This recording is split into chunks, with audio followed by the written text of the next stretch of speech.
Welcome back to Stormi Tells Ghost Stories Haunted Charleston on my Girls Rock Productions channel. In week 3, I will be talking about the Old Exchange and Provost Dungeon, the Powder Magazine, and Fort Sumter. I'm going to start with a place that used to be the old jail where they would lock up all the pirates in the area, where dark entity is said to be lurking, the Old Exchange and Provost Dungeon. Built in 1771, the Old Exchange and Provost has served various purposes throughout history. Not all these purposes were as civil as the name of the building may imply. Beneath the bustling multi-purpose exchange and the customs house lies a dungeon. Its inhabitants were the unlucky and the unkempt, the malicious and the maleficent, those that held no proper status in civil society, nor did they want to. Pirates and criminals, petty, dangerous, and captured in times of war, were held here. Some of the most heinous criminals in the Holy City's long and fruitful history stood in chains below the prestigious meeting places of the mines. Some were held already against their will. The Old Exchange was also used to hold enslaved African peoples who had gone against their enslavers' commands and desires. From the very start of Charleston's history, the antebellum city has been influenced by the British, but it's a matter of how very British Charleston began as to what would later affect the Old Exchange and Provost Dungeon. To put it into perspective, in 1670, 2 English ships sailed the ocean blue and entered into what would be known as Charleston Harbor. They subsequently developed a city which directly reflected Restoration England, the England which they had left for new opportunities in the American colonies. Their plan was to build a miniature London, an aristocratic English countryside inhabited with the landed gentry. Unfortunately, or fortunately, depending on the way you look at it, 17th century Charlestown proved a difficult hardship altogether. As one might expect, pirates tend to be perceived as a bit of a threat against the city. Before the beautiful Georgian building was erected in the latter 1700s, the site of the Old Exchange was not void and empty. There once stood the Half Moon Battery, and later on the Court of Guard as well. But it was in 1718 that the dungeon below the battery withstood its first true pirate captives. Men like the legendary Blackbeard, although this is more likely a legend, or the gentleman pirate Stead Bonnet. This one is definitely not a legend. Imprisonment followed a lengthy back-and-forth stalemate during the summer of 1718. Blackbeard had blockaded Charleston Harbor, capturing local citizens as prisoners until the Charlestonian government agreed upon the blackmail. Blackbeard wanted medicine, a cure-all for venereal diseases naturally, and refused to release his prisoners until the medicine was handed over. In the end, Blackbeard received what he wanted. He returned the prisoners with lighter pockets and less clothes. The battles between the Charleston and the pirates were not over. Stead Bonnet, a gentleman pirate who had bought his way into the business, teamed up with Blackbeard and ultimately lost northwards of Cape Fear. The Charlestonian captain, Rhett, brought their pirate prisoners back to Charleston. The crew was imprisoned in the guardhouse, the Provost Dungeon, while Stead Bonnet received a little bit better treatment at the Provost Marshal's house nearby. Bonnet escaped briefly, disguised as a woman, but quickly found his way back in Charleston. Until their executions, the crew were stuck in the dark, dank halls of the Provost Dungeon, then the Half Moon Battery. One by one, they met their fate, the noose at White Point nearby. As for Stead Bonnet, he was tried and sentenced to be hanged by the neck till you are dead. For nearly 100 years, the Half Moon Battery and later the Court of Guard functioned as the center of trade in Charleston. Within the same time frame, Charlestown had become the 4th largest port city in the American colonies. One more prominent reason as to why the pirates hung around so often. But with a growing port came a growing economy. By 1767, the building city's merchants and investors banded together to approach the local government. They wanted an exchange or custom house equipped to accommodate the growing trade and the new merchant businesses sprouting up every day. In 1771, the city finally agreed. Architect William Rigby Naylor was hired for the initial design, and Peter and John Adam Horlbeck, master masons and also German immigrants, were similarly hired for the building expertise. They all agreed upon building the old exchange at the foot of Broad Street, nearby the all-important waterfront. During the construction process, it was decided that all adjacent street markets were to be moved. The reason? Because they were simply too indecorous to be nearby the new old exchange. Since its construction, many scholars argue that the Old Exchange is one of the three most important American buildings built during the colonial era. The other two are Philadelphia's Town Hall and Boston's Faneuil Hall. Ever hear of the Boston Tea Party? Not to be mistaken with the modern-day political party in the U.S., the real Boston Tea Party in 1773 was when Boston's Sons of Liberty tossed 342 chests of tea into the Boston harbor to protest the high tariffs on tea and sugar. Well, those Bostonians were not the sole American colonists to strike back against the British Parliament's Tea Act of 1773. The bill had been designed to save the weakening East India Company from lowering its tea tax and granting it total control of American tea trade. The act itself allowed East India Company to undercut even tea smuggled into America by Dutch traders, and many colonists viewed the act as another example of taxation tyranny. In Charleston, 13 days before the Bostonians would dump their tea in famous act of rebellion, Charlestonians called a meeting at the Old Exchange to discuss their course of action. They all agreed against purchasing the 257 chests of tea which had arrived at the harbor with the East India Company. Instead of unloading the 200-plus chests, they stored them in the Old Exchange building. No doubt there were some colonists who missed their tea, but the anti-tea rally stood strong. The exchange's most notorious execution came in 1781, with the advent of the American Revolution. Isaac Hayne was born in 1745 to a relatively well-off family. He married Elizabeth Houston, the daughter of the Reverend William Houston, and the couple had 7 children. Like Hayne's own father, Isaac was elected to president of the St. Bartholomew's Parish. Prior to the outbreak of the Revolutionary War, Hayne enjoyed a very nice living. He owned not only an elegant mansion house 4 miles from Jacksonboro, but also 2 other plantations, Pear Hill and Sycamore, that attributed to 700 and 650 acres of his total land. Then he also owned 6,377 acres in upcountry and another 1,000 acres in Georgia. Hayne was, if nothing else, a wealthy entrepreneur. By 1776, in the midst of the American Revolutionary War, Hayne became a captain in the militia. What he did not realize at the time was that this shift in his allegiance would ultimately lead to his death. Alliances were split amongst the supporters of the crown and those who supported an independent land. Brothers and fathers often fought on opposite sides of the fence, with their mothers, sisters, and wives caught in the midst of the battle. But the crown ultimately prevailed. Knowing that they may have some retreaters on their hands, Sir Henry Clinton, the British commander, had captured Charleston, threatened to confiscate the property of anyone who continued to resist royal authority. Sir Clinton also promised protection for those who would support the British. South Carolinians were therefore put on parole, in which case they should not hurt or harm the British's effort to quiet the rebellion.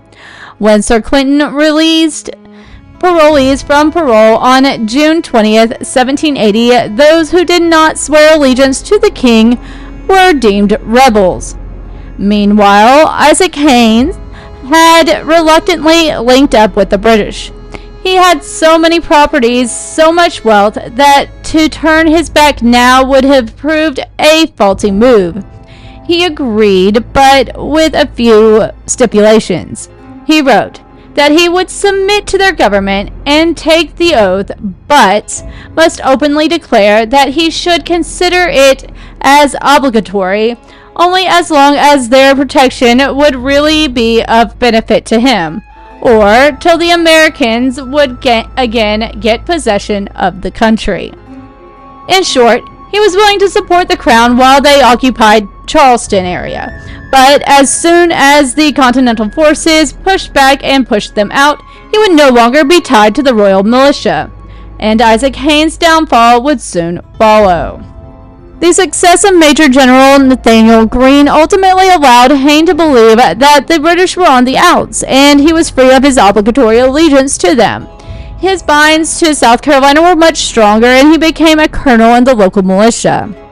Not a few months later, Isaac Hayne's treason cemented his fate when he captured General Andrew Williamson, an American who had joined the British forces. The crown began to fear that Williamson might be hanged and set out to capture Hayne. By July 26 of that year, Lord Francis Raydon and his fellow royal supporter Balfour decided that Isaac Hayne should be made to be an example for what happened to those who commit treason. Hayne was promptly imprisoned in the Provost dungeon.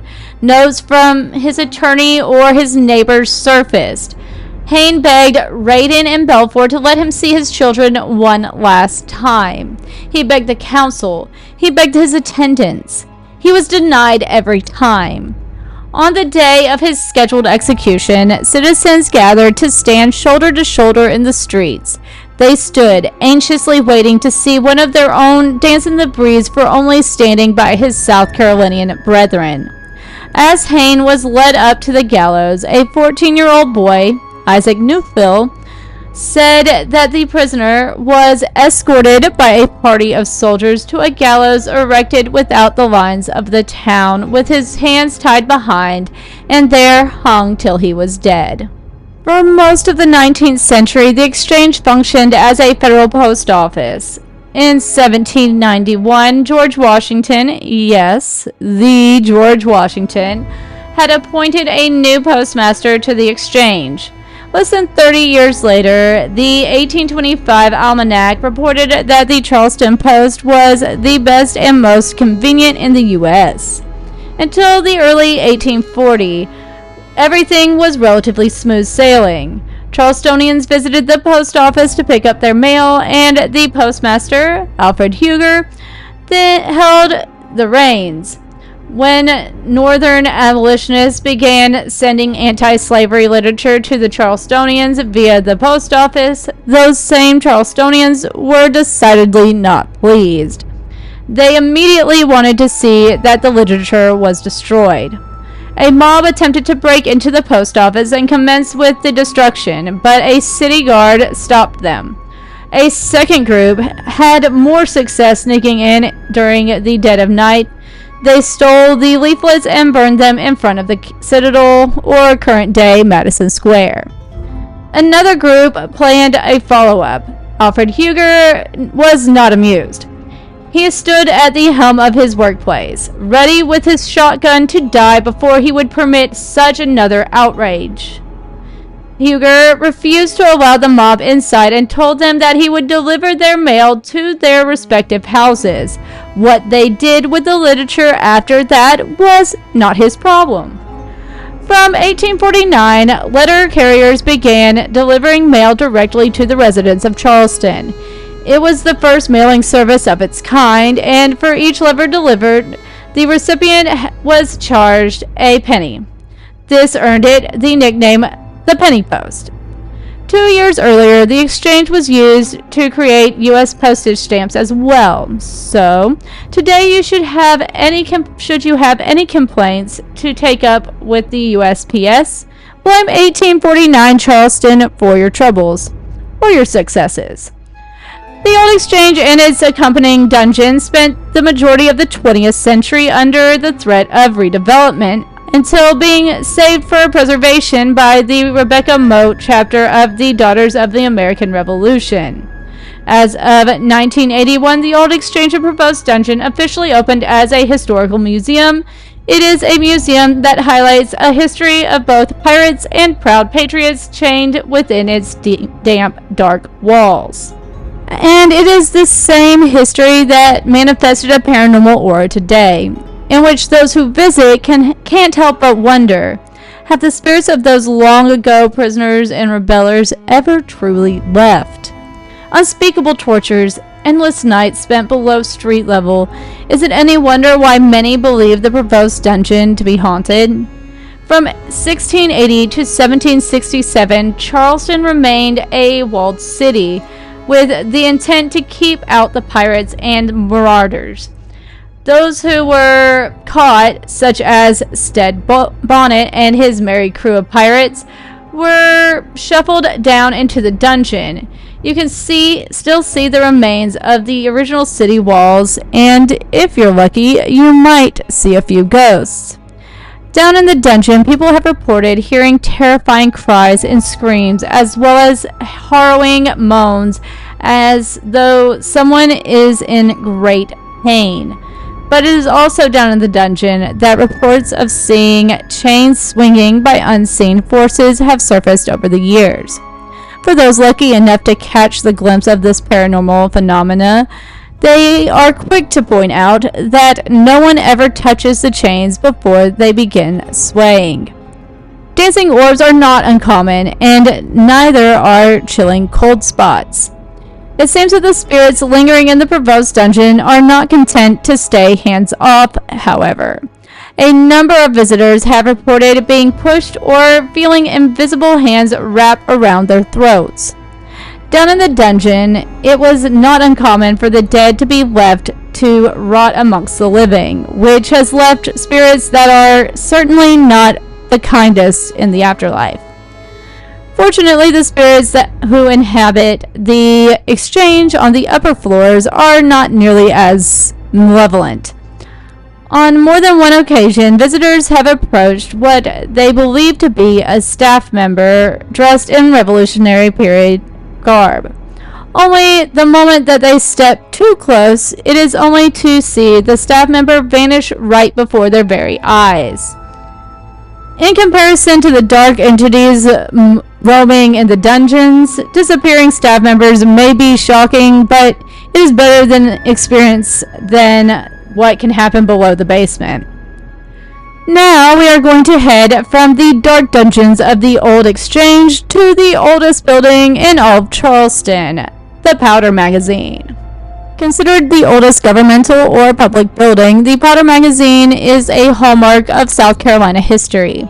It was used as an ammunition and gunpowder warehouse in the early colonial days of the United States. This small building unashamedly rests near the magnificent glory of the St. Philip's Church and its consecrated western graveyard, but what it lacks in size and structure, it makes up for in historical stature. Playing a major part in the American Revolution, the Powder Magazine helped to create the country we live in today. Saved from destruction in 1902 by the Dames of American Revolution, it has become a major tourist attraction since. However, visitors don't gather only for the cultural context. They are there to see the spirits of those who fell before them. Heroes, villains, and all in between haunt the pragmatic structure of the Powder Magazine. The history of the Carolina colonies ties heavily to the building of the Powder Magazine. In 1663, King Charles II of England granted a charter to 8 Lord Proprietors to establish the Carolina colonies. The capital of the colony was what is then known as Charlestown. As you can see, the name was a not-so-subtle nod to their kingly benefactor. But things were more complicated than that. Although King Charles granted the proprietors the land, the Carolinas were considered a private colony, which meant they did not have the benefit of things like a Lord Mayor or a standing army. As for defense, the colonists were pretty much on their own. It was a pretty hostile world back then. The Spanish were constantly trying to expand their colonies. Though alliances did occur, Native American tribes were often hostile, and for good reason. The citizens had to protect themselves. They decided to build a wall around the entire city and construct a building that was fortified enough to house an arsenal. The powder magazine was completed in 1713, but not without its problems. Originally intended to house mainly gunpowder as well as other weapons, but as it turns out, the roof was a little leaky. Nobody likes wet gunpowder, so after several more years of construction, the building was finally rainproofed in 1717. Leaky roof aside, the design of the powder magazine is a marvel. It's a small one-room building measuring 27 feet by 27 feet. Its Mediterranean-style roof matched the skyline of the rest of the city. Here's where things get serious. Its 32-inch thick, brick-fortified walls could withstand almost any blast. The thickness tapers in only several inches once it reaches the top of the building. In the event of an explosion that, coupled with structure's lack of windows, would allow the blast to move upward, which would cause the roof to blow like a top. Tons of sand stored in the attic would then, in theory, douse the flames. It's almost a shame that the powder magazine never caught fire, as the colonists never got to see if this unique architectural safety measure actually worked. In any case, the sand still remains in the attic to this day. After its inception, the city of Charlestown managed to survive through a few altercations, such as the Yamasee Indian War, the French and Indian War, and a pirate blockade. It was only after the colonists executed the last pesky pirate that they demanded a little more protection from overseas. In 1729, Carolina became a royal colony complete with its own Royal British Army. This was not to last for too long. By the 1770s, the royal colonies were fed up with British rule. Britain was growing fat off of American imports and exports, but American colonists were paying large taxes on British imports, like tea, and for the transferring of legal documents. Even with all those taxes, they still did not have any representatives in Parliament. No one likes taxation without representation. The colonists decided to fix that. In April of 1775, the first shots of the American Revolution rang out in Concord, Massachusetts, but the war would not reach Charlestown until 1779. Since the residents of the Carolinas were once so keen on becoming a royal colony, the British mistakenly assumed that when they moved down south, they would find a loyalist haven. Unfortunately for all parties involved, they were not welcomed with open arms. In May of that year, the British launched what would become the largest, most sustained siege of any American city. The siege of Charleston lasted over 40 days and only ended after the town eventually caught fire and American General Benjamin Lincoln finally decided to surrender. The Royal Army began their careful assault by digging trenches all around the city. Though they remained under thick colonial fire the entire time, they managed to get closer to the city walls bit by bit. Then, the Royalists surrounded the city and began thinking of ways to cut supplies off to the city's inhabitants. In a stroke of luck, the Royal Army intercepted a letter addressed to General Lincoln that offered information as to where the Charleston troops were stationed.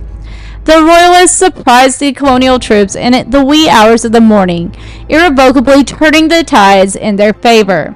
The battered city limped through several bungled attempts at surrender until on May 11th, British artillery fire came so close to the center of town that several homes caught fire. That was the last straw for proud General Lincoln, who promptly surrendered the city. Though the city was captured, the war was not yet won. The Loyalist stronghold that the British expected to find in the Carolinas was nothing but a fantasy. It was at this time that guerrilla-style fighting began to break out all throughout the territory. These violent encounters went on for quite some time. Even the defeat of the South's only standing army did not deter the colonists. And what about the powder magazine? Although the British captured 311 artillery pieces, 9,178 artillery rounds, 5,916 muskets, 33,000 rounds of small arms ammunition, 212 hand grenades, 15 regimental colors, 49 ships, and 120 boats, plus 376 barrels of flour and large magazines of rum, rice, and indigo, it did not come from the magazine. It was feared early on that the building would be a military target, so the soldiers decided to empty all of the gunpowder and artillery. Surely they must have thought to themselves, even if the city falls, the gunpowder will be safe. They were right. The British never found the gunpowder. It was hidden not too far away in the damp basement of the old exchange building. It was recovered after the war and found to still be viable. After the city's surrender, all of the inhabitants became prisoners of war. It was the British Army's job to decide what to do with them. Important people, such as senior officers, were exchanged for high-ranking captured British officers. Others were sent to prison ships floating in Charleston harbor, where they were ravaged by filth and disease. Several hundred prisoners, as well as some British officers, suffered another tragic fate. A group of captured soldiers was led to a powder magazine. Don't worry, not the powder magazine. Along with several hundred muskets and assorted spoils of war. A lone Hessian soldier warned the commanding officers that some of the guns were still loaded. No one listened. A musket discharged, setting off a chain reaction that would cause 5,000 other muskets also to discharge. It also caused 180 barrels of gunpowder to explode. The incident destroyed 6 homes and left 200 people dead. And that's how you become a sore winner. Though the powder magazine would see a bit more action, it began to fall into disuse in the mid-19th century.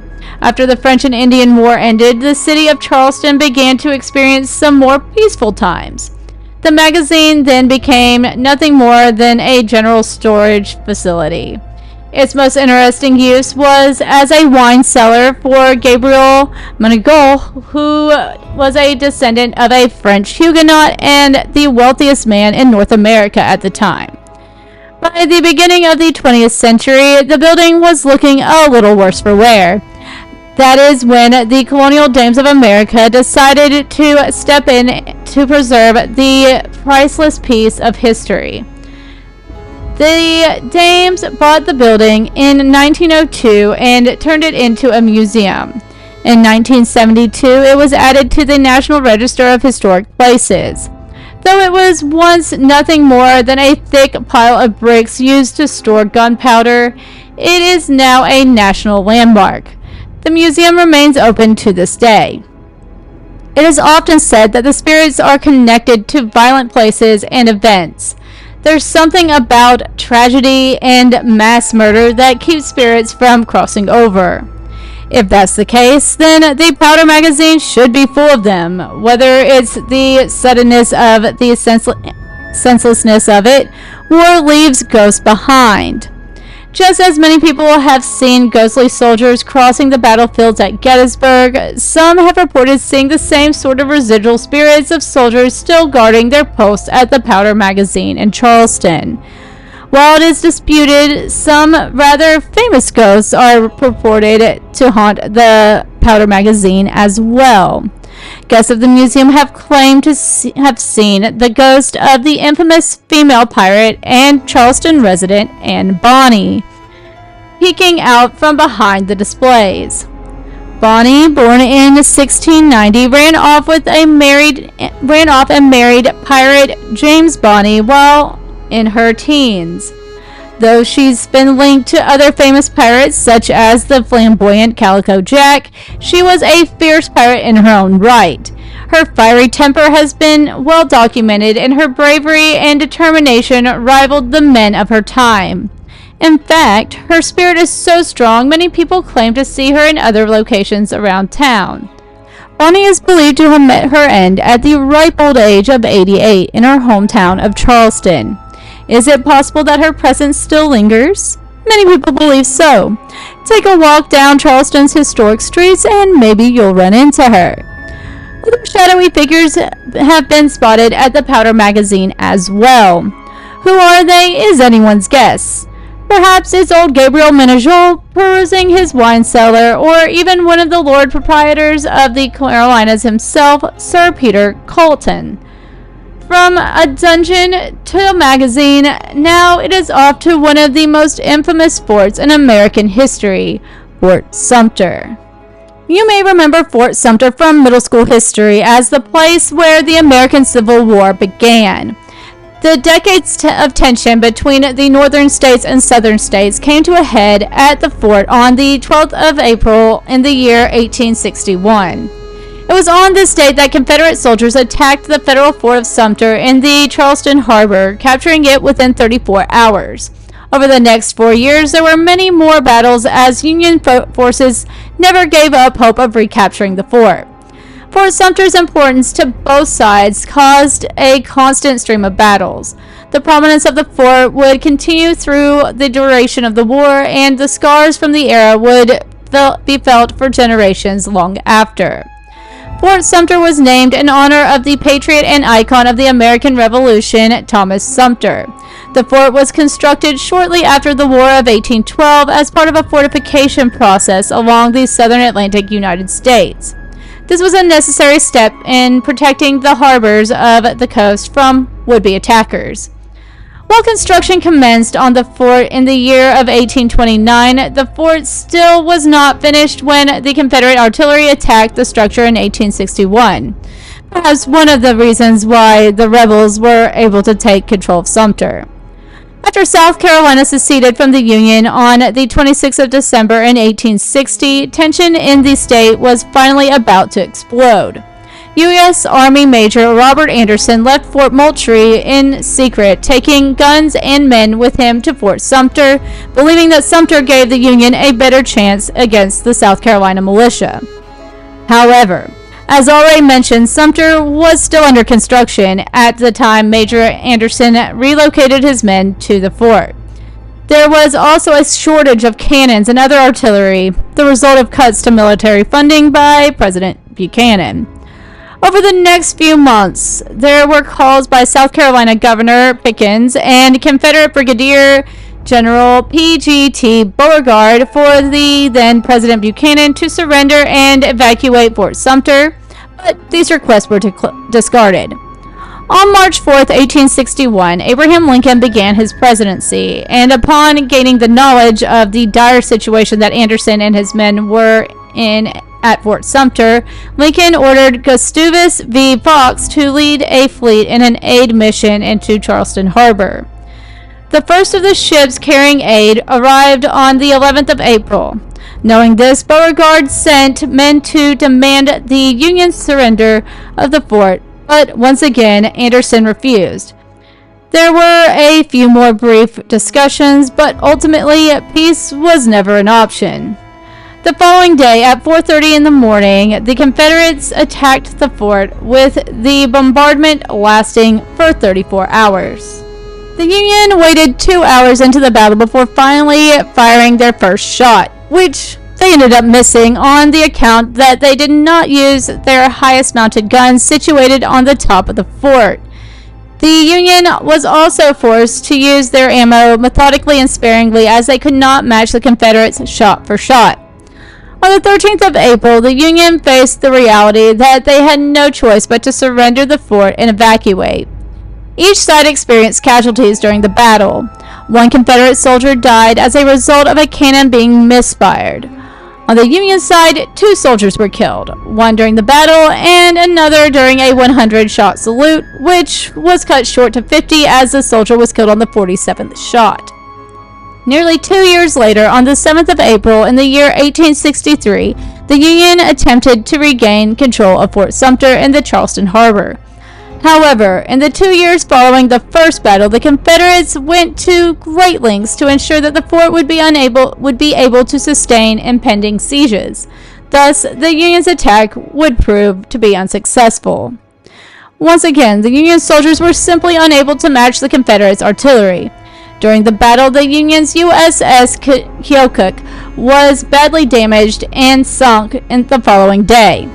After the battle, the Confederates worked in the dark of night to elude Union soldiers as they recovered the ship's guns, which were soon brought back to Fort Sumter for added defenses.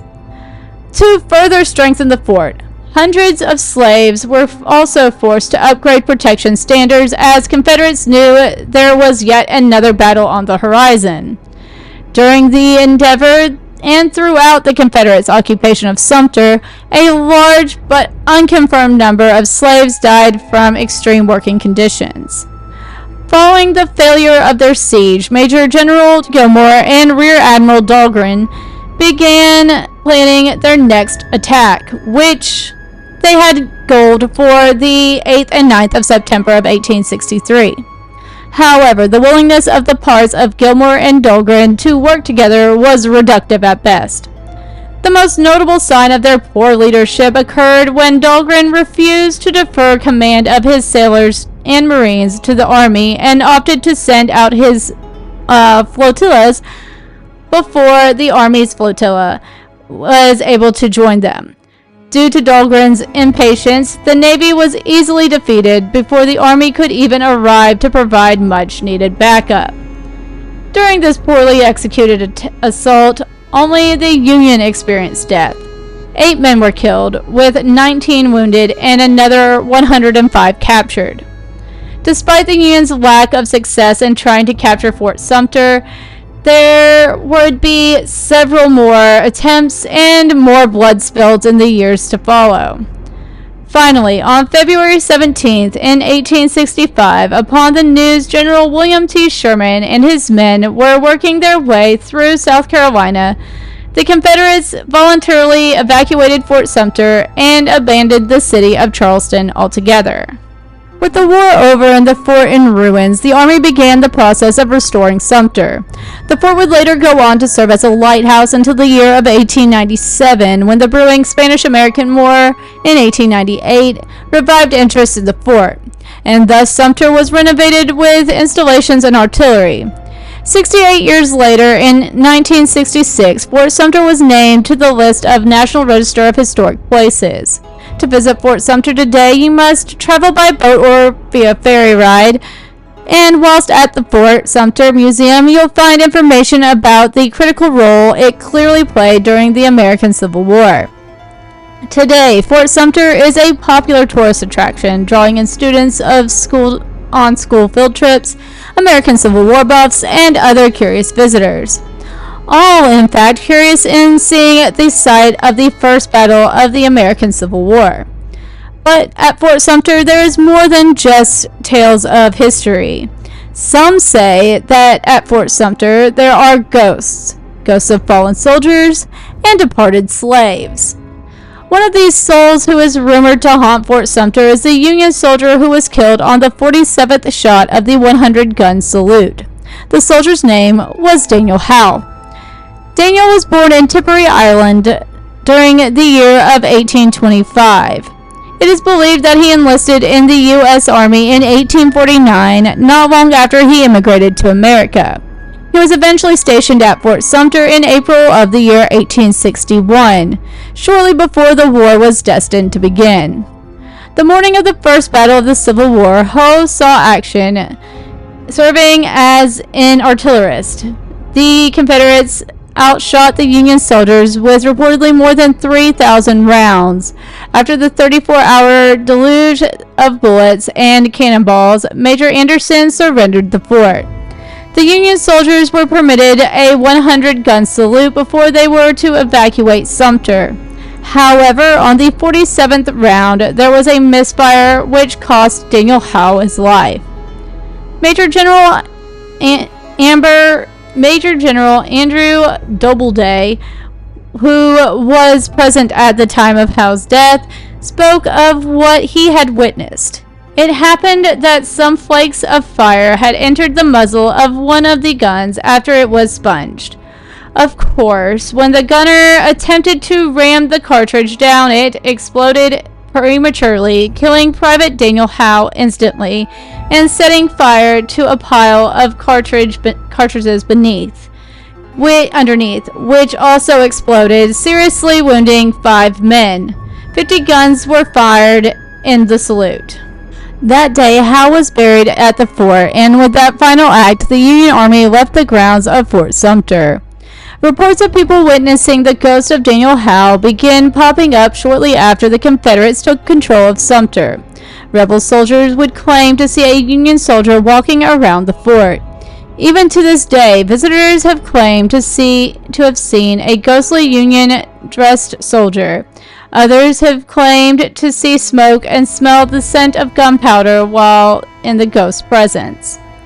Daniel Howe's legacy also has grown over the years to include a story about the era flag he was saluting upon being shot. Some believe that the faded section of the flag holds the image of a man's face, of Daniel Howe's face. The flag is located in Fort Sumter Museum. One person who visited Fort Sumter in the spring of 2015 did so during the evening hours. The visitor claimed to have seen a ghostly figure rise out from the shadows to salute the flag. The visitor, believing the shadowy image to be the lost soul of Daniel Howe, quickly snapped a few photos as proof of the ghost's existence. Unfortunately, all the photos taken were blurred by white splotches. Later in 2015, another individual named Delaney claims to have also seen a ghost saluting the flag whilst visiting Fort Sumter. The only difference in this account is that Delaney claims not to have seen just one spirit, but 2. Delaney says the 2 spirits seemingly appeared out of nowhere. A woman went to Fort Sumter with her family a good year prior to the previously mentioned accounts on Mother's Day of 2014. When they arrived at the fort, they were allowed about an hour to walk around the grounds and explore the area. And so the woman and her family walked every inch of the fort, taking in the sights and reflecting on the historical significance of Fort Sumter. Once it was time for the family to head back to the boat, the woman's mother began to feel an extremely heavy pressure upon her chest. The sensation her mother was experiencing intensified as they reached the highest point of Sumter. Then, suddenly, the woman's brother also began to feel the pressure on his chest. Shortly after the occurrence, the woman and her family suddenly caught the aroma of gunpowder in the air. So that concludes week 3 of Stormi Tells Ghost Stories Haunted Charleston on my Girls Rock Productions channel. I hope you enjoyed hearing some of the dark stories about the charming little southern town on the port, visiting the old Exchange of Provost Dungeon, the Powder Magazine, and Fort Sumter. Remember to like this video and subscribe to my Girls Rock Productions channel. While you're here, check out some of my other playlists. On Stormi Teaches Music, I do live covers and guitar lessons on Mondays and Wednesdays at 11 p.m. Eastern.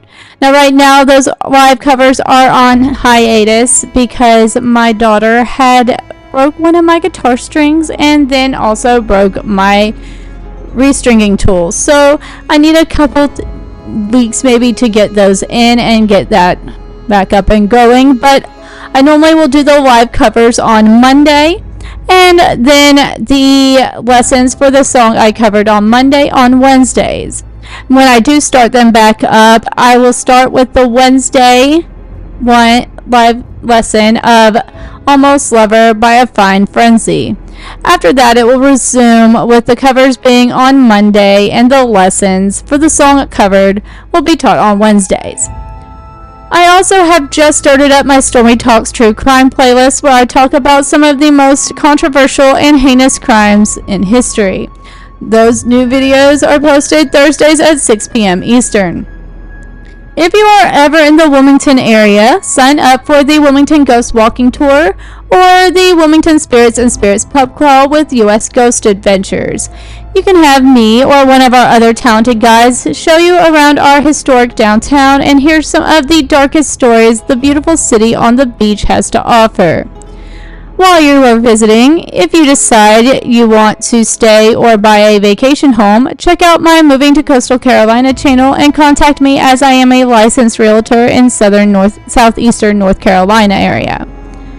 This is the final week that you'll be able to vote in the poll for next month's location. This will be another European location, and you can vote in the comments for either A, Dublin, Ireland, B, Madrid, Spain, C, Rome, Italy, or D, Paris, France.